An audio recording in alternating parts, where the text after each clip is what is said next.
નમસ્તે ફ્રેન્ડ, તમારું સ્વાગત છે મારા કિચનમાં. આજે હું તમારી સાથે શેર કરીશ સુરતનું ફેમસ સ્ટ્રીટ ફૂડ ખાવસાની રેસીપી. આ ખાવસા છે એ સુરતમાં મોસ્ટલી બ્રેકફાસ્ટમાં ખવાતી એક સ્ટ્રીટ ફૂડ છે. ખૂબ જ ટેસ્ટી એવું ગ્રેવીવાળું અને ખૂબ જ આસાનીથી આપણે ઘરે બનાવી લઈશું. ખૂબ જ ટેસ્ટી બને છે. આપણે સ્ટેપ બાય સ્ટેપ ખાવસાની રેસીપી બનાવશું અને શીખશું કેવી રીતે બનાવાય. તો ચલો શરૂઆત કરી દઈએ. સૌથી પહેલાં આપણે ખાવસામાં ખવાતું જે કોકોનટનું સૂપ છે એ બનાવશું. કોકોનટ સૂપ બનાવવા માટે સૌથી પહેલાં આપણે કોકોનટ મિલ્ક બનાવવાનું છે. એના માટે એક નાળિયેર લઈ આવી રીતે નાના નાના પીસીસ કરી લઈશું. મિક્સર જારની અંદર એડ કરી દઈશું. 1 કપ પાણી એડ કરી એકદમ ફાઇન જેટલું બને એટલું આપણે એની ફાઇન પેસ્ટ બનાવી લઈશું. સરસ પેસ્ટ બની ગઈ છે. એક વાસણની અંદર આવી રીતે કોટનનું કપડું, ચોખ્ખું કપડું લઈ આપણે ગ્રેવીને એડ કરી દઈશું અને જેવી રીતે વિડીયોમાં દેખાય છે એવી રીતે આપણે એમાંથી બધું જ પાણી નિતારી લઈશું. તો જે આ વ્હાઈટ પાણી છે એ કોકોનટ મિલ્ક રેડી છે. એ જ કોકોનટનું નાળિયેર ફરીથી મિક્સર જારમાં એડ કરી દેવાનું, પાણી એડ કરી ફરીથી નિતારી લેવાનું. આવી 2-3 વાર પ્રોસેસ કરવાની. આ પ્રોસેસ ના કરવી હોય તો આવી રીતે તૈયાર કોકોનટ મિલ્કના ટીન મળે છે, એ તમે યુઝ કરી શકો છો. આપણું કોકોનટ મિલ્ક તૈયાર છે. ઓલમોસ્ટ 3 કપ જેટલું બન્યું છે. હવે એક વાસણની અંદર 3 ચમચી આપણે તેલ એડ કરશું. તેલ સરખી રીતે ગરમ થઈ જાય એટલે 3 ચમચી જેટલું ઝીણી સમારેલું આપણે લસણ છે એને ફ્રાય કરવાનું છે. ક્રિસ્પી થઈ જાય, ગોલ્ડન બ્રાઉન કલરનું થઈ જાય, તેલમાંથી બહાર કાઢી લઈશું અને આ ફ્રાઈડ ગાર્લિકને આપણે ગાર્નિશ માટે યુઝ કરશું. એ જ વાસણની અંદર એ જ સેમ તેલની અંદર આપણે એક મોટી સાઈઝની ડુંગળી કટ કરી એડ કરી સાતળવા દઈશું. 1 ઇંચ આદુનો ટુકડો એડ કરશું. 5 થી 6 લસણની કળી અને 1 લીલું મરચું એડ કરી બધી વસ્તુને 3 થી 4 મિનિટ આપણે સતળાવા દઈશું. સરસ રીતે સતળાઈ જાય એટલે 1 મુઠ્ઠી જેટલા આપણે કાજુ એડ કરી દઈશું.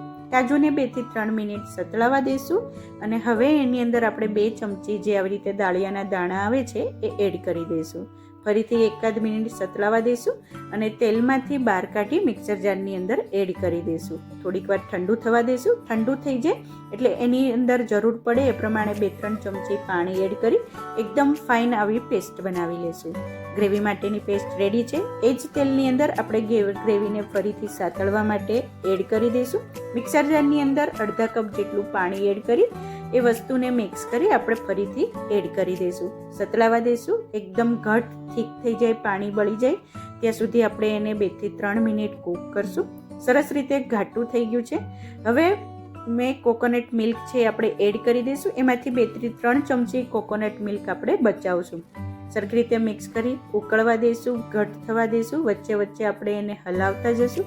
સરસ એવી ગ્રેવી છે હવે ઉકળી ગઈ છે, ઘાટી થઈ ગઈ છે. હવે જે આપણે 2-3 ચમચી કોકોનટ મિલ્ક વધાર્યું હતું એની અંદર 1 ચમચી જેટલો ચણાનો લોટ એડ કરી દઈશું. મિક્સ કરી એ ચણાના લોટને આપણે ગ્રેવીની અંદર એડ કરી દઈશું. સરખી રીતે મિક્સ કરી દઈશું. ફરીથી 2-3 મિનિટ આપણે એને ઉકળવા દઈશું, કૂક થવા દઈશું. હવે આ ગ્રેવી છે એકદમ પતલી હોય છે. એની અંદર 1 કપ પાણી એડ કરી મિક્સ કરશું અને એની અંદર આપણે બીજા કોઈ જ મસાલા એડ નથી કરવાના. જે મેં આ મંચાઉ સૂપ આવે છે એનો 1 ચમચી મેં મસાલો એડ કર્યો છે. ઓપ્શનલ છે, કરવો હોય તો કરવાનો, નહીંતર સ્કીપ કરી દેવાનો. સરખી રીતે મિક્સ કરી દઈશું. એકદમ ઘટ ગ્રેવી છે. આપણે ખાવસા સૂપ છે એ પતલું હોય છે. ફરીથી 1 કપ પાણી એડ કરશું અને મેં 1 ચમચી જે મંચુરિયમનો મસાલો આવે છે એ એડ કર્યો છે. સરખી રીતે મિક્સ કરી દઈશું. હવે આપણે આ સૂપમાં એક વઘાર કરવાનો છે. વઘાર કરવા માટે કડચીની અંદર 1 ચમચી તેલ એડ કરશું. તેલ ગરમ થઈ જાય એટલે અડધી ચમચી લાલ મરચું પાવડર એડ કરી એ વઘારને આપણે કોકોનટ સૂપની અંદર એડ કરી દઈશું. સરખી રીતે મિક્સ કરી દઈશું. સરસ એવો કોકોનટ સૂપનો કલર આવી ગયો છે. ટેસ્ટી બની ગયું છે. જરૂર પડે તો પાણી એડ કરી વધારે પતલું તમે બનાવી શકો છો. આપણું કોકોનટ સૂપ છે એ રેડી છે. હવે આપણે ગાર્લિક ચટણી બનાવશું. ગાર્લિક ચટણી બનાવવા માટે 4 થી 5 કાશ્મીરી લાલ મરચું, સૂકા મરચાં આવે લઈ લીધા છે. થોડુંક ગરમ પાણી એડ કરી 5-1 મિનિટ પલાળવા માટે સાઈડમાં મૂકી દઈશું. એક મિક્સર જારની અંદર 1 ચમચી શિંગદાણા લેશું. જે લાલ મરચાં આપણે પલાળીને રાખ્યા હતા એ પાણી સાથે જ એડ કરી દઈશું. 5 થી 6 લસણની કળી અને સ્વાદ પ્રમાણે મીઠું એડ કરી દઈશું. 1 ચમચી જેટલો લીંબુનો રસ એડ કરશું. 1 ચમચી આપણે લાલ મરચું પાવડર એડ કરી ઢાંકણ ઢાંકી એકદમ ફાઇન આપણે એની પેસ્ટ બનાવી લઈશું. પેસ્ટ રેડી છે. એનો વઘાર કરી લઈએ. એક વાસણની અંદર 2 ચમચી જેટલું આપણે તેલ એડ કરશું. તેલ ગરમ થઈ જાય એટલે જે આપણે લસણની પેસ્ટ બનાવી હતી એ એડ કરી દઈશું. થોડુંક 2 ચમચી જેટલું મિક્સર જારની અંદર પાણી એડ કરી એ વસ્તુને મિક્સ કરી આપણે એને એડ કરી દઈશું. સરખી રીતે 2 થી 3 મિનિટ આપણે આ ચટણીને કૂક થવા દઈશું. તેલ ઉપર આવી જાય એટલે આપણી ચટણી રેડી છે. એક વાસણની અંદર ટ્રાન્સફર કરી દઈશું, ઠંડી થવા દઈશું. આ ચટણીને તમે 2 થી 3 દિવસ માટે યુઝ કરી શકો છો. થોડીક વાર માટે સાઈડમાં મૂકી દઈએ. હવે આપણે નૂડલ્સ બનાવી લઈશું. નૂડલ્સ બનાવવા માટે 150 ગ્રામ જેટલા નૂડલ્સ લઈ લીધા છે. 3 કપ ગરમ પાણીની અંદર આપણે નૂડલ્સને એડ કરી દઈશું. સ્વાદ પ્રમાણે મીઠું એડ કરી દઈશું. અડધી ચમચી તેલ એડ કરશું અને આ નૂડલ્સને આપણે 2 થી 3 મિનિટ બોઇલ થવા માટે ગેસ ઉપર મૂકી દઈશું. 3-4 મિનિટ પછી સરસ એવા નૂડલ્સ છે એ બફાઈ ગયા છે. પાણી કાઢી લેશું, નિતારી લેશું. આવી રીતે ગરણીની અંદર પાણી ગાળી ઠંડુ થવા મૂકી દઈશું. હવે આપણે ક્રિસ્પી ટ્રાયંગલ બનાવશું. ક્રિસ્પી ટ્રાયંગલ બનાવવા માટે અડધો કપ ઘઉંનો લોટ અને અડધો કપ મેંદાનો લઈ લીધો છે. તમે એકલા મેંદા અથવા એકલા ઘઉં પણ લઈ શકો છો. સ્વાદ પ્રમાણે મીઠું એડ કરી આપણે જેવો રોટલીનો લોટ બાંધીએ એવું થોડું પાણી એડ કરી રોટલીનો લોટ બાંધી લેશું. તેલ લગાડી આ લોટને 2 થી 3 મિનિટ રેસ્ટ કરવા માટે મૂકી દઈશું. 2-3 મિનિટ પછી આપણે એ લોટમાંથી લુવા બનાવી લઈશું. આવી રીતે 2 બોલ લઈશું. એક બોલને આપણે કોરા લોટમાં રગદોળશું અને એક બોલને આપણે તેલમાં ડીપ કરશું. એક બાજુ તેલ લગાવશું જેવી રીતે વિડીયોમાં દેખાય એવો.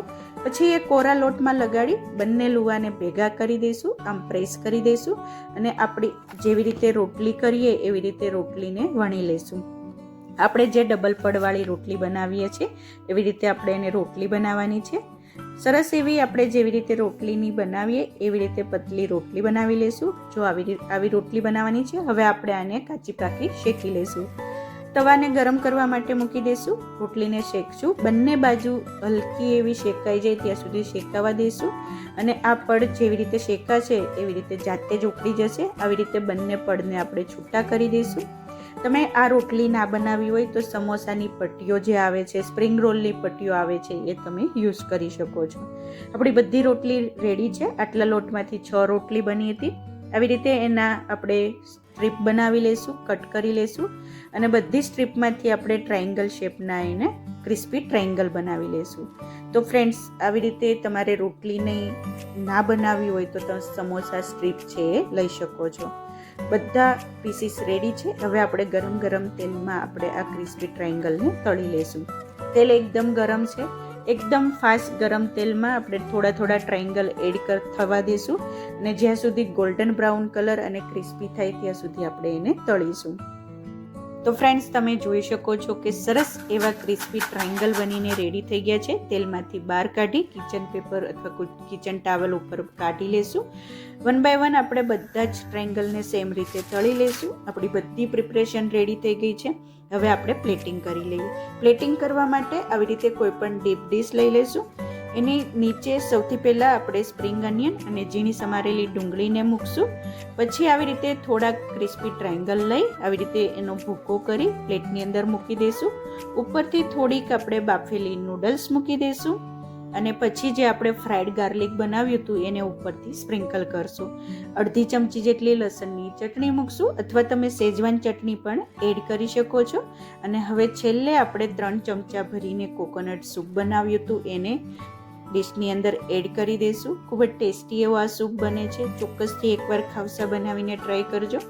ઉપરથી થોડુંક ફ્રાઈડ ગાર્લિક, થોડીક સ્પ્રિંગ અનિયન અને થોડીક ખારી સિંગને આપણે સ્પ્રિંકલ કરશું. સાઈડમાં થોડાક ક્રિસ્પી ટ્રાયંગલ મૂકી દઈશું અને આ સુરતનું ફેમસ સ્ટ્રીટ ફૂડ હવે રેડી છે. તો ફ્રેન્ડ્સ, ખૂબ જ ટેસ્ટી એવું આ ખાવસા સૂપને ગરમ જ સર્વ કરવાનું હોય છે. અને જો તમારે થોડુંક સ્પાઇસી જોતું હોય તો ઉપરથી થોડાક ચીલી ફ્લેક્સ અને થોડુંક ચીલી ઓઇલને તમે એડ કરી શકો છો. અને આ ગરમ ખાવસાને તમે લીંબુના જ્યુસ સાથે સર્વ કરવાનું. ચોક્કસથી લીંબુના જ્યુસને એડ કરવાનું. ખૂબ જ ટેસ્ટી એવું ખાવસા લાગે છે. તો ફ્રેન્ડ્સ, જોતાં જ ખાવાનું મન થઈ જાય એવું સુરતનું ફેમસ સ્ટ્રીટ ફૂડ છે. એ મોસ્ટલી બ્રેકફાસ્ટમાં ખવાતું હોય છે. તો આ ખાવસા રેડી છે. સ્ટેપ બાય સ્ટેપ તમને આની રેસીપી બતાવી છે. ચોક્કસથી ટ્રાય કરજો અને મને કમેન્ટમાં જણાવજો કે તમને આ રેસીપી કેવી લાગી. તો ફ્રેન્ડ્સ, જો તમને મારી આ રેસીપી પસંદ આવી હોય તો પ્લીઝ લાઇક કરજો, શેર કરજો, સબસ્ક્રાઈબ કરી બાજુમાં રહેલા બેલ બટનને પ્રેસ કરી દેજો જેથી તમને મારી નવી રેસીપીઓનું નોટિફિકેશન મળતું રહે. Thank you for watching. ફરીથી મળીએ એક નવી રેસીપી સાથે. ત્યાં સુધી બાય બાય.